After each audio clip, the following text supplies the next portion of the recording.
Hey, what's up, lightboltjoe here. Today we are going to discuss the book The Fire and Fortitude by Melissa Scott. This was first published, according to the copyright, December 21. I ordered this off Amazon Valentine's Day 22, and I just got to reading it.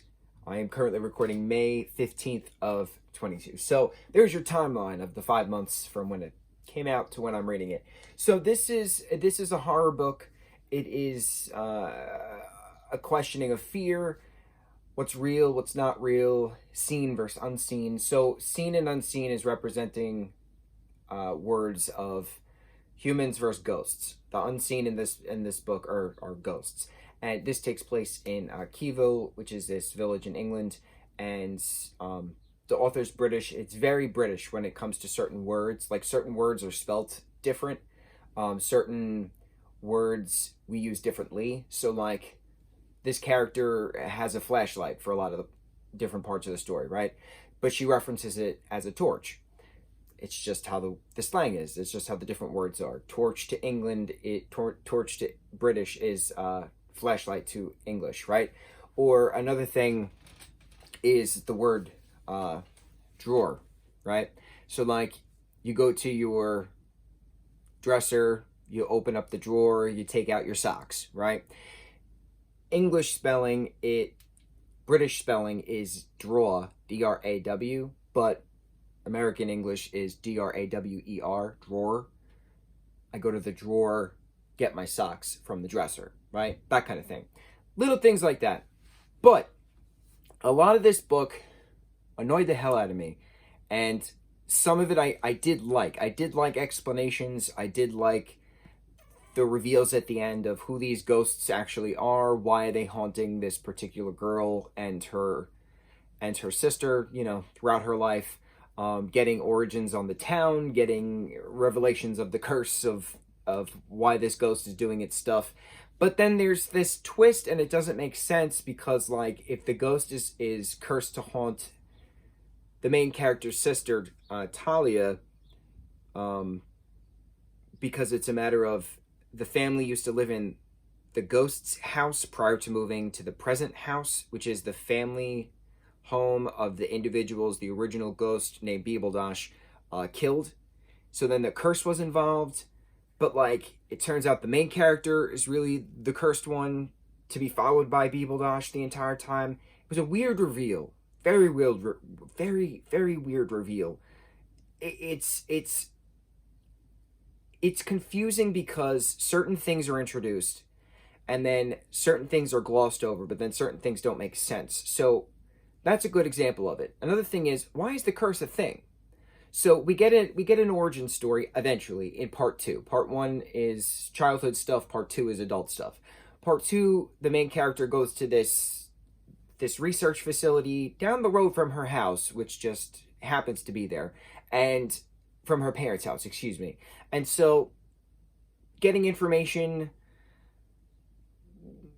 the main character suffers from aura for migraine, right? So when you have a migraine, you get this aura, you get this foggy, pixelated, hazy stuff going on, right? And then, like, the migraine happens, much like how certain people know when they're going to have a seizure. Like, something happens, a tell happens, and then they have a seizure. An aura happens, and then someone has a migraine. So there's science to that. Different chemical aspects of the brain, things of that nature. This girl goes to this research center. The research center is more like a metaphysic kind of lab. So they're trying to figure out the duality of seen to unseen, border crossing within regards to piercing the veil. But the veil's not mentioned at all in this. The veil is not an American concept. The veil is everywhere. There's different names for it, but it's a matter of going from spirit world to real world, right? Veil, you're piercing the veil. There's a band literally called Pierce the Veil. So it was a weird couple chapters of a very quick explanation of stuff going on, but then there's other things of nature of why is the main ghost's skull in the family's house the entirety of this main character's childhood, right? If he has a literal plot in a graveyard with a tombstone with his actual name and then the word Beebledash, his nickname, written over it, why is his skull not in the tomb. I don't get it. It's weird. It's very weird. It's not talked about. It's just talked about that this is the skull. The research lab did the DNA experimenting on it. They found out that he is the elder, of Keevil that has been missing. But like he hasn't been missing because he's been in the graveyard the entire time. But apparently he hasn't been because his skull's with the family, but his body's in the. I don't know, bro. It was strange. Other things that really annoyed me were there's this old woman ghost referenced kind of at the end, and the origins of the curse and stuff, right? Man, my mind's going a mile a minute now. 1666. Okay. 1666 is when we're getting the background of this curse, right? The bridge has to be built. This Keevil bridge has to be built. And this one guy commands this other guy. This one guy, by the way, is not an elder. He just commands this other guy to build this bridge. And he's now cursed because the guy who ordered him to build the bridge was killed by the bridge. And so now there's a curse that the guy who has to build the bridge has to sacrifice human souls to make sure the bridge stays up. And this one particular ghost guy in an origin story is forced to hold the bridge up across a body of water while watching his two children being trapped in stone structures on the other side of the bank. And he holds the bridge up for 8-9 days, and then everybody dies of starvation. That's not a thing. You can't hold a stone bridge up across water by yourself for 8-9 days. It was very confusing, the physics of it.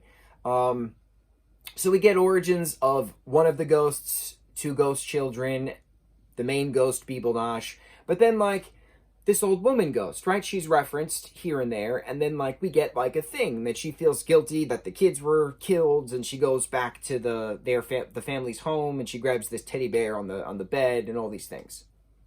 So, I am a toy collector, and I know some stuff.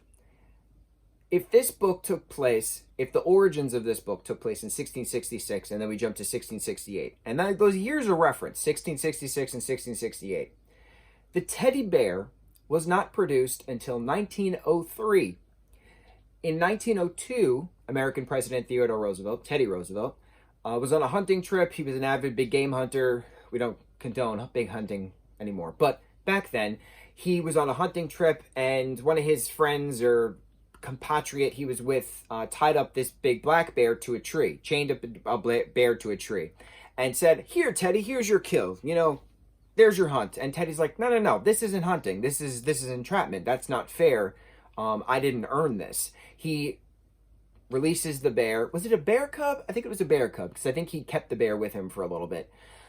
Political cartoons ran about. There was like a big political cartoonist about it in like November 1902, something like that. A German toy company mass-produced stuffed bears named teddy bears in 1903, and that's when the teddy bear started. So then, because of the teddy bear, we then had Winnie the Pooh, we then had Paddington the bear, different stuffed bears because of the 1903 release of the teddy bear. So if the teddy bear came out in 1903, there ain't no way in hell that this old woman in 1668 is holding a teddy bear. Okay? All right.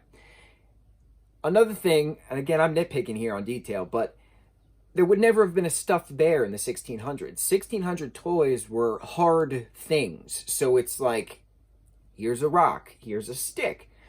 But like, if they were making a doll, it would be like from a hard substance, like straw, or like they would have taken like stems from flowers or something. They would have like tied something together with ivy. Here's a doll, right? In America, we have cornhusk dolls. Those are popular with like Native American kids, indigenous kids. But then like settler kids had cornhusk dolls. Corn wasn't really a thing in England at that time. So in 1668, England, the only toy that those kids would have had would have been some kind of hard wrapped straw-like doll that would have been on a bed. I made my piece. Toys, toy history. Okay. So, with that being said, and again, I just nitpicked the hell out of that, but it annoyed me. If this is a period piece, it has to reflect the period, and it didn't. So another thing which really annoyed the hell out of me is it was very difficult to read this book. This book is over 400 pages long. I have a very short attention span. This is an expose novel. There is nothing wrong with an expose novel. Nothing wrong with an expose novel. And what is an expose novel? An expose novel is when someone writes in present tense. I am walking to the kitchen. I am going down the stairs to walk to the kitchen. I am seeing the light switch is turned on. That way I can get to the kitchen. There is too much repetition. There is 4 paragraphs of getting from point A to point B when it should be 2-sentence summary. I walked down the stairs. I got to the kitchen. Past tense, right? Present tense, past tense. This could have been shortened by literally half, and it would have been much, much faster. Too much of this was expose writing. Too much of it was just character talking to themselves, and it slowed the story a lot. A thing that I noticed a lot, and it really annoyed me, is there's no quotation marks in this book. When different characters are speaking, their different words are in different colors. Very weird. I guess it's a new style. I myself have not seen it, but it took me off because the main character is speaking in black ink. Then there's characters in yellow. Then there's characters in purple and pink, and the pink ones are very hard to read. A light pink on a white page, super hard to hear, especially the yellow. Super hard to read.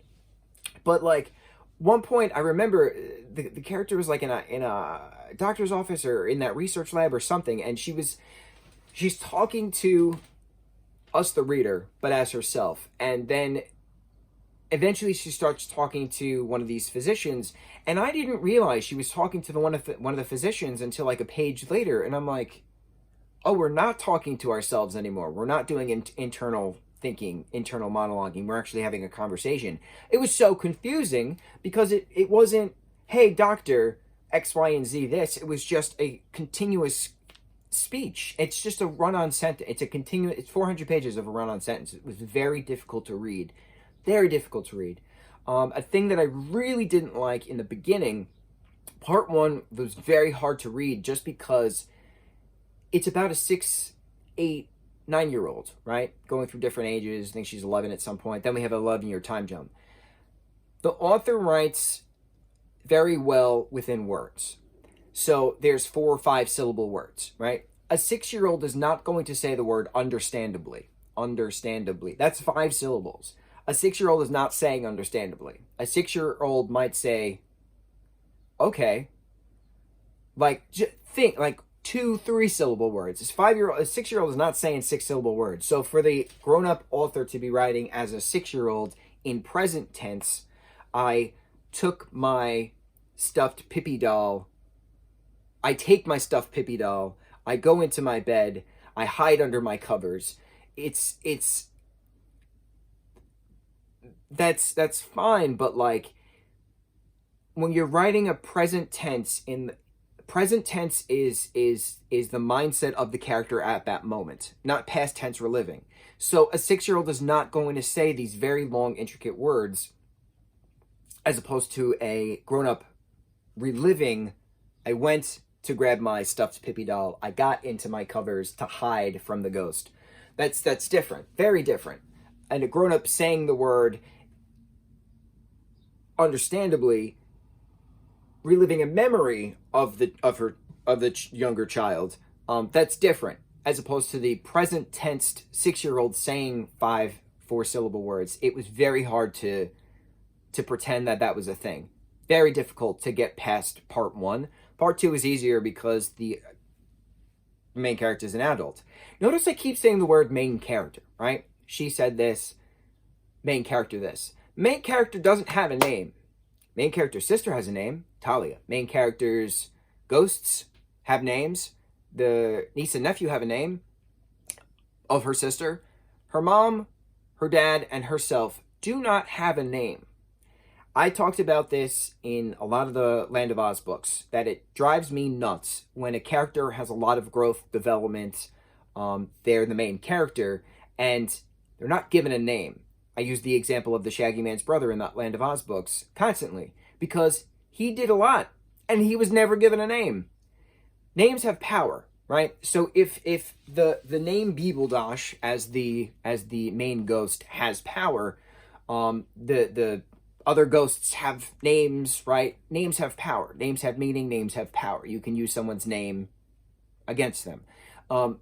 Why the hell did the main character not have a name? To bring more mystery to it? It's a disservice to the character that you're investing time into by not giving them a name. I don't remember it ever being referenced in the 400 something pages of this book. It was very confusing reading certain parts of it because there was no quotations, because it was present tense.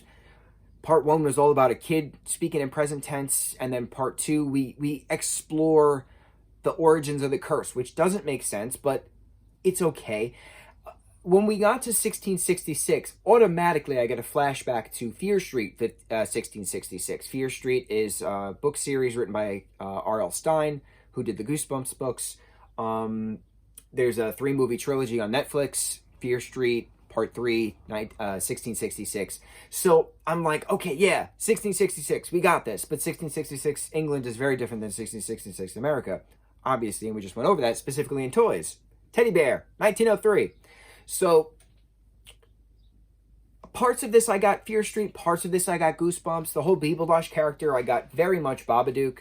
You read a book, Babadook appears. In this case, there's a music box that constantly plays. There's tapping on a window from a tree. Just cut the branch. Just cut a branch. Certain things like reminded me of things like the little girl in part 1 reminded me a lot of what's her name? Carol Ann in Poltergeist. Certain things were reminiscent of other things, which is fine. You know, horror definitely takes from other franchises, and it works. But I don't know, man. I couldn't get past certain things, and it was very difficult to read this because it was very slow, but it didn't need to be. It could have been very quick.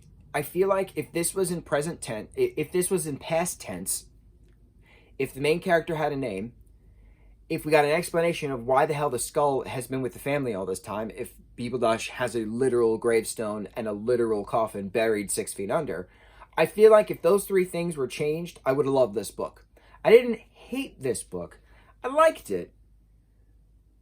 But I should have loved it because I love horror. I'm all about ghosts. I definitely appreciated the explanation of physics to metaphysics. I appreciated the medium aspect. I appreciated the science aspects. I appreciated a lot of it, but it could have been great. It could have been great. It wasn't great, and it's unfortunate because it had the potential, but it wasn't great. Fire and Fortitude, a very interesting book. Oh, let me add to that. The holding a bridge up for 8 days. That's not a physics thing. We gotta change that. If those 4 things are addressed, if this was made into a movie with those 4 things addressed, I think it'd be a really creepy movie. A lot of Conjuring aspects to it too. I think it'd be a very good horror film if those 4 things were addressed. 5, no teddy bear in 1668. The things I notice, I pay attention to the smallest of details, man, but it's what I do. I study story. I see things. I see a lot of things. Yeah. On to the next review. Mucho mahalo.